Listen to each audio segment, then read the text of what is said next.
Donc Indomptable et courageuse, c'est le destin de 8 femmes qui nous ont touchés, qui sont extraordinaires, un peu rebelles, spéciales, pas forcément connues, et qui ont marqué l'histoire à l'époque où elles vivaient.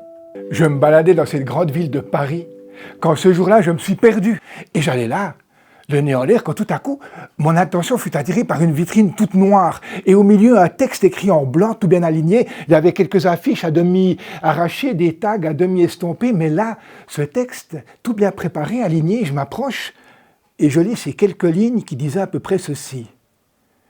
Ici vécut Josette, qui pendant plus de 20 ans éleva ses enfants dans l'amour, le partage, la tendresse et la convivialité.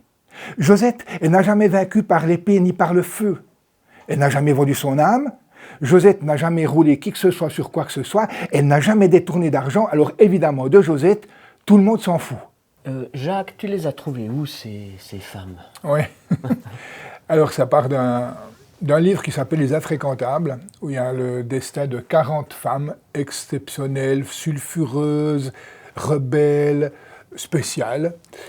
Et ensuite, la rencontre improbable d'un maître d'aïkido en Belgique qui a écrit, il s'appelle Valmy de Bott, il a écrit un livre sur les geishas et les femmes samouraïs.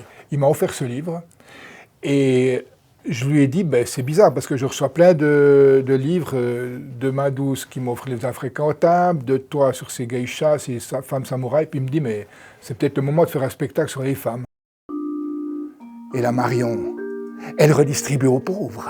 C'est pour ça que le petit peuple l'aime bien, parce qu'elle est comme eux. Puis ils aiment bien cette jeune femme qui ose donner un coup de pied dans cette Bretagne chancelante du milieu du XVIIIe siècle. On n'est pas loin de la Révolution française. Alors la Marion, elle redistribue de l'argent à manger. Et lorsqu'elle est poursuivie par la police, elle a toujours une arrière-auberge. L'arrière-cour d'une ferme, une forêt, une grotte, un champ pour se réfugier. Faut dire que la Marion, elle a sous ses ordres 50, 60, jusqu'à 80 personnes, toujours à démontrer qui est la chef de bande. Et comme la compagnie Finefond a grande fortune, la Marion, elle paye des coups à gauche à droite, elle multiplie les amants, elle jure, elle crache, elle frappe, elle menace. Elle va pas à l'église, la Marion. Elle a caché une partie de la fortune de la bande à Finefond dans la grotte du diable, en forêt du Helgoat. J'y suis allé. Et je peux vous dire que la grotte du diable, elle porte bien son nom. Un enchevêtrement de rocs, de rochers, un rugissement de torrents et de rivières, une grotte quasi inaccessible. Allez-y voir. Une autre partie du trésor serait logée en Côte d'Armor, au manoir de Bonnédou. Alors la Marion, elle essaime la Bretagne, voilà la bande qu'on aperçoit à Carré, Douarnenez, jusqu'à Nantes. Oh, bien sûr, elle a arrêté plusieurs fois, la Marion. Mais, faute de preuves ou bien par des soutiens locaux, elle est relâchée. Parfois, la police la condamne par contumace. Elle brûle son effigie sur les places de village, montrant au petit peuple, oh mais, un jour, la Marion sera arrêtée, un jour, la Marion sera pendue. Mais la Marion, elle continue. Ce qu'il y a de beau dans le conte, c'est que l'histoire, c'est toujours la même, mais elle est toujours racontée différemment. Et contrairement au théâtre, où des fois on doit plutôt respecter un texte vraiment à la virgule près, ben là, il y a cette liberté. Et du coup, ça donne une part d'improvisation au spectacle.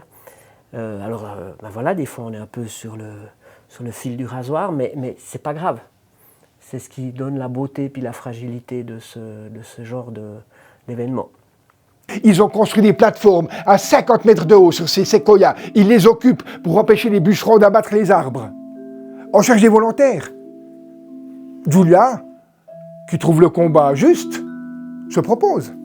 On lui attribue Luna, un séquoia millénaire situé sur une colline abrupte, difficile d'accès. Elle dira, c'est Luna qui m'a choisi. Il ne restait plus que lui. Les jours passent. Les semaines passent. Julia est là-haut, avec Luna. Elle a de la visite. Les journalistes montent dans l'arbre, ils veulent la prendre en photo, l'interviewer, la filmer. Mais quand elle voit que son message de défense des forêts et des arbres est détourné, elle ne donne plus d'interview. Sauf à des journalistes de confiance. Les jours passent. Les semaines passent.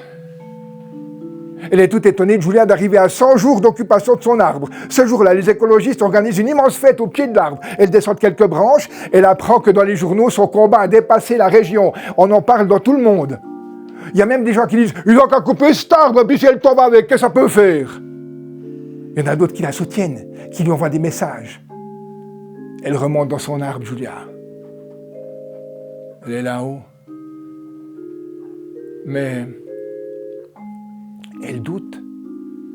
Est-ce que ce combat est juste? Le jeu en vaut-il la chandelle? Luna lui parle.